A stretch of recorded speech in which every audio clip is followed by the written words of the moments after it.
আমাদের পাড়ায় প্রত্যেক বছরই এরকম টাইমে একটা বিপিপিএল টুর্নামেন্ট হয়। বিপিপিএল মানে হচ্ছে আমাদের পাড়ার নাম দিয়ে একটা প্রিমিয়াম লিগ করা হচ্ছে, সেইটা প্রত্যেক বছরই করা এই টুর্নামেন্টটা। সকাল থেকে রাত অবধি এই টুর্নামেন্টটা হয়।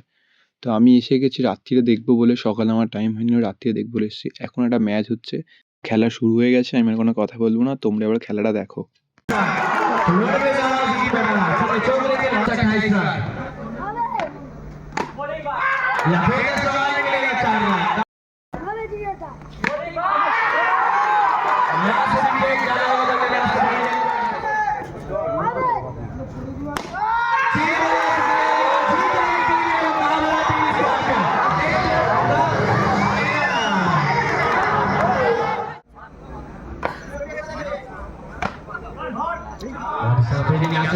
এই ভিডিওটা আমি এখানে এন্ড করছি। নেক্সট ভিডিও তোমার সাথে দেখা হবে। চলো টাটা, সবাই ভালো থেকো।